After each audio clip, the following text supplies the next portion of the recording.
प्रभु, नंदी के पिता शिलाद पधारे हैं। वो बहुत दुखी हैं, बेचारे बूढ़े भी बहुत हो गए हैं। कह रहे थे कि अपने पुत्र नंदी को अपने साथ ले जाने के लिए आए हैं। जाओ, उन्हें आदर पूर्वक यहाँ लेकर। जो आज्ञा प्रभु। प्रभु,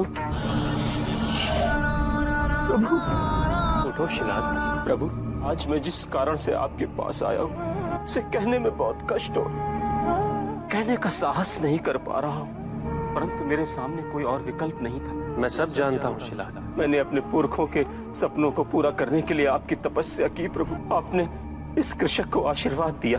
आपका आशीर्वाद पाने के बाद भी आज मैं अकेला हूँ, उस आशीर्वाद के सुख से वंचित हूँ प्रभु। आपने तो मेरी इच्छा की पूर्ति की थी प्रभु। शिलाद, इच्छाओं के साथ ही मोह को जन्म मिलता है।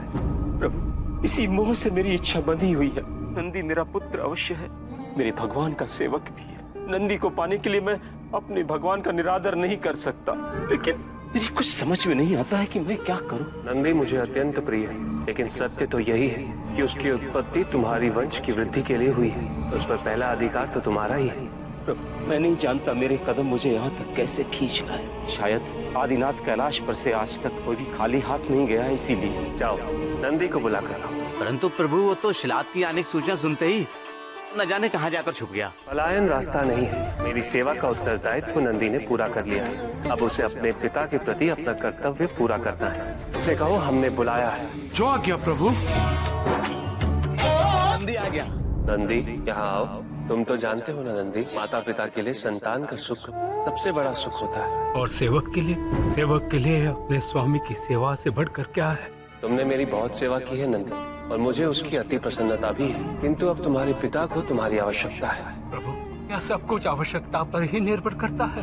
इन्हें पुत्र की आवश्यकता थी, आपके आशीर्वाद से मेरी उत्पत्ति हुई। आज आपको मेरी आवश्यकता नहीं, आप मुझे कैलाश छोड़ इनके साथ जाने के लिए कह रहे हैं। किंतु प्रभु, मेरे बारे में कौन सोचेगा। मैंने आज तक आपकी सेवा इसलिए नहीं की क्योंकि मुझे इसकी आवश्यकता थी। नहीं प्रभु नहीं, मैंने आपकी सेवा की इसलिए क्योंकि यही मेरे जीवन का लक्ष्य है, यही मेरे अस्तित्व का आधार है। प्रभु, आपकी सेवा करना ही इस नंदी की पहचान है। जो आपकी सेवा के ये नंदी कौन है प्रभु। प्रभु, आपकी सेवा करना इस नंदी के लिए स्वाभाविक है, उतना ही जितना सांस लेना, हृदय का धड़कना, नेत्रों का देखना, कानों का सुनना। और प्रभु, आप इस नंदी के बिना रह पाएंगे, बताइए प्रभु। हाँ, रह लूंगा मैं। प्रभु, किंतु मैं एक पल भी आपके बिना रह नहीं पाऊंगा, एक पल भी, कदापि नहीं। यदि आपको मुझे यहाँ से निकालना ही था तो क्यों स्वीकार किया आपने मुझे आपकी शरण में। प्रभु, आप ही तो बताते हैं कि हमें मोह के बंधन में पड़ना नहीं चाहिए, तो फिर आप स्वयं ही अपने मोह में क्यों बांधे हुए हैं मुझे।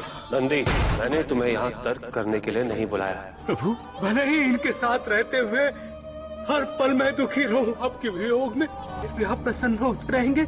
ये बातें निराधार और काल्पनिक है। तुम्हारे पिता की सेवा ही तुम्हारा कर्तव्य है और धर्म है। नंदी, जो ये धर्म निभा गया उसे किसी देव, किसी पुण्य, किसी देव देवी की सेवा करने की आवश्यकता नहीं है। मैं शिलाद से इनका पुत्र छीनकर सुखी कैसे रह सकता हूँ। ये मेरा आदेश है नंदी, तुम्हें अपने पिता के साथ जाना ही होगा।